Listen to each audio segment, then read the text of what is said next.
brought to you by our stable of sponsors. Well, Ciaron, welcome to Riccarton. What brings you all the way over the Tasman? I've got a pretty good relationship with Roddy and the Windsor Park crew, so they've put a show on here today and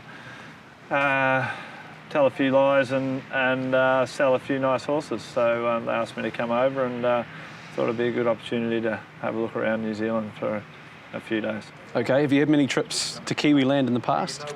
Outside of the sales, no. But I did about 5 years ago. Roddy flew me up over Lake Ciaron. It wasn't a bad day, so I was pretty keen to get back over. From a buyer's perspective, how important is it for you to be able to get over here now with the COVID restrictions? Oh, it's very important. Yeah, it's been tough, purchasing horses from over here, the yearlings especially, through the COVID period. But thankfully we're getting back to a bit of normality, and looking forward to the up and coming season, and we are sort of purchasing quite a few tried horses out of here as well. What do you like about the Kiwi bred horses? Is there something in particular that they have as an attribute? Well, they're strong and tough, and they stay. We got Verona this weekend, running in the Rough Habit. We've got Detonator Jack running in the South Australian Derby. Both horses really good chances, and that's what they are. They're just tough, strong horses. Speaking of tough, strong horses, you've had a lot of very good jumpers over the years, and there's been some question marks around the jumping game here in New Zealand over the last couple of weeks with numbers and the likes. Do you feel as though it's important for the game to keep going? Definitely important. It's how I kicked off training, and I rode over jumps, so I'm pretty passionate about them. But yeah, I think, it can be sort of heart and soul, the jumps racing. Certainly the biggest carnival, country carnival outside of the spring carnival would be Warrnambool.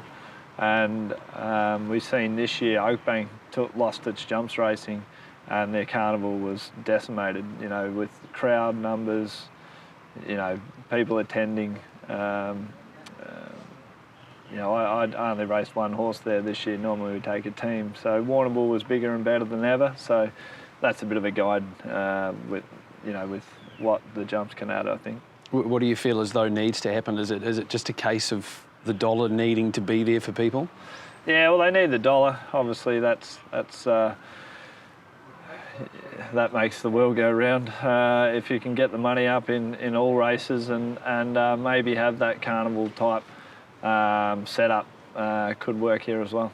Your setup over in Australia seems to get bigger and bigger. What are some of the keys that you've learnt, particularly over the last 3 or 4 years, in being able to maintain such a high standard? I put a lot back in.